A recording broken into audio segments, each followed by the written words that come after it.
বাংলাদেশের রাষ্ট্রীয় স্বাধীনতা এখন নাই। আওয়ামী লীগ সরকার ওয়াহাবিবাদকে রাষ্ট্রীয় প্রশ্রয় দিয়েছে। বর্তমান পররাষ্ট্রমন্ত্রী খলিলুর রহমান নিজেই বলেছে যে মার্কিন যুক্তরাষ্ট্রের সাথে যে দেশ বিক্রির চুক্তি, এই চুক্তি বিএনপি এবং মৌদুদিবাদের সম্মতি নিয়ে হয়েছে।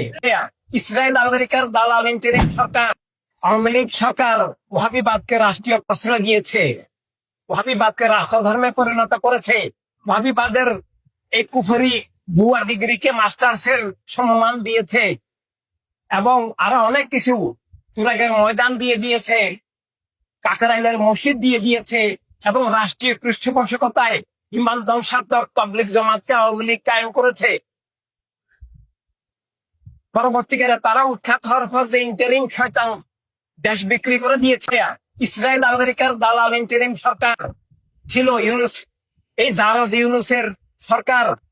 আমরা তাদের বিরুদ্ধে সর্বত্র প্রোগ্রাম করেছি জনগণকে সতর্ক করার জন্য। এরা জঙ্গিবাদের দালাল, এরা ইসলামের শত্রু, দেশের শত্রু।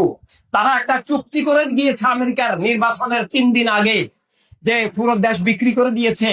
ওই পলাশীর মির্জাফরের পর এত বড় মির্জাফর, এত বড় বিশ্বাসঘাতকতা আর নাই।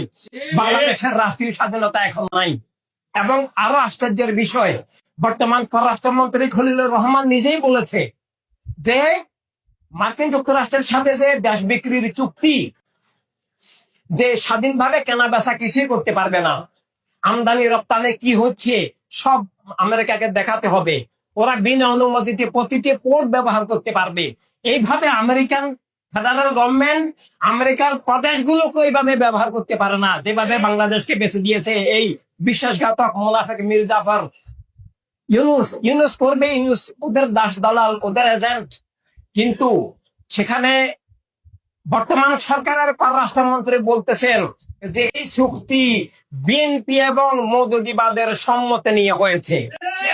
বিএনপি, মৌদুদিবাদ, মির্জাফর বিশ্বাসঘাতক। ওরা ক্ষমতার জন্য দেশ রাষ্ট্র বিক্রি করতে কোনো দ্বিধা করে নাই।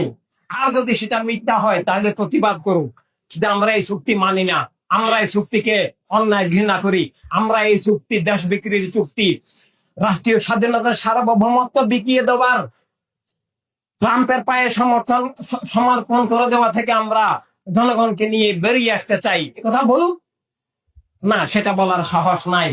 সাহস একটাই আছে, আমরা যারা অসহায় দুর্বল আছি তাদেরকে মিথ্যা মামলা দেওয়া, হয়রানি করা, হামলা করা, মামলা করা, সমাবেশ বন্ধ করা, নির্বাচনে আমাদেরকে ভোট দিতে না দেওয়া, আমাদের সভা সমাবেশ করতে না দেওয়া, এই ধরনের স্বৈরতন্ত্র, দস্যুতন্ত্র করা ছাড়া ওদের আর কোনো ক্ষমতা নাই, আর কোনো ইচ্ছাও নাই। ওদের এসব চুক্তি বাতিল করার ইচ্ছা ওদের নাই। এভাবেই চলছে।